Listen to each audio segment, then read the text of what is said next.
Public इस वक्त इंतहाई दबाव में है, इसलिए हमने अवामी मसाइल पर तवज्जो मरकूज़ रखी हुई है। मैं अपनी सारी गुफ्तगू जो आपसे कर चुका हूँ, आम आदमी की मुश्किलात इस वक्त हमारे मद्देनज़र हैं, उस पर हमें यकजहती का मुजाहरा करना चाहिए। अपोजिशन जमातों के इस हवाले से अपना भरपूर किरदार अदा करना चाहिए। आज मैं प्रेस कॉन्फ्रेंस में अफसोस के साथ कहता हूँ कि अपोजिशन जमातें वो किरदार अदा नहीं कर रही हैं जिसका कौम उनसे तवक्को और उम्मीद रखती थी या रख रही हैं। हाँ, जमीयत उलमा इस्लाम इस हवाले से अपनी जद्दोजहद जारी रखेगी, आवाम के शाना बशाना होगी और इंशाअल्लाह इस मुश्किल से कौम को निकालने के लिए अपनी तमाम तर तवानाइयाँ बरूए कार लाएंगी। इस दौरान में जब से ये कोरोना आया है, हमारे बहुत सी मोहतरम और प्यारे और मुखलिस साथी दुनिया से चले गए हैं। हमारे सूबाई असम्बली बलूचिस्तान के मेंबर, साबिक गवर्नर बलूचिस्तान सैयद मोहम्मद फजल आगा साहब, हमारे कौमी असम्बली के औरकज़ई इलाक़े से मेंबर कौमी असम्बली जनाब हाजी मुनीर आफरीदी साहब, औरकज़ई साहब, और मौलाना सदर अब्दुर्रहमान साहब, हमारे बड़े बुज़ुर्ग जो मैनचेस्टर में रहते थे, अल्लामा खालिद महमूद साहब जो हमारे शरई अदालत के जज भी रहे हैं।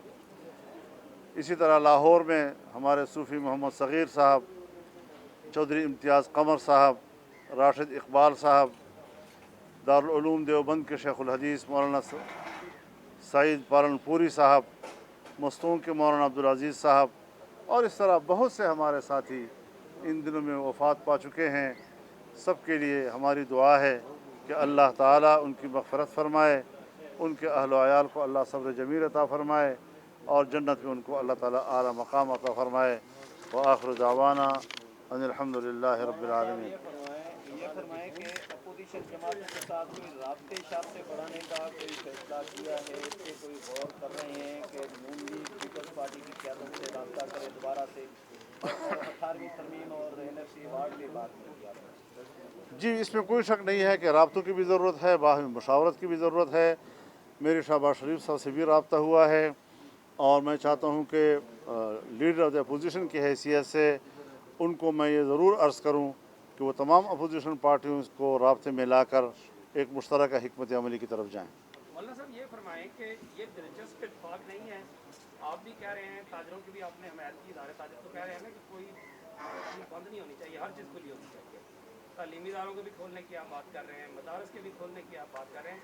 यही काम तो इमरान खान भी कर रहा है और उसने जो वस्ता रमज़ान से लेके लॉकडाउन में नरमी की बात की, जिस तरह जो हमारे देहात महफूज थे वहाँ भी कोरोना चला गया, तो दोनों आप जो है वो उसी तरफ जा रहे हैं, जबकि माहिरीन जो है वो आप दोनों के बरखिलाफ जा रहे हैं।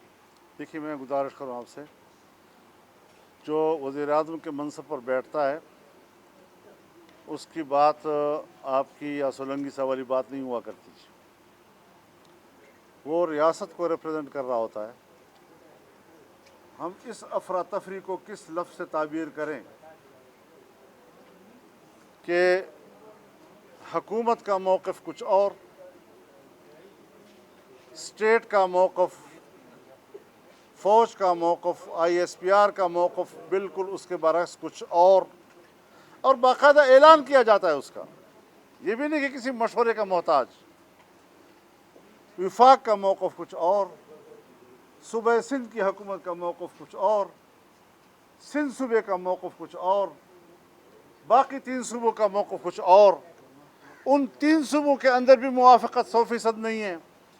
आप बताएं कि रियासत के अज्ज़ा की ये अफरा तफरी कौम को क्या पैगाम दे रही है।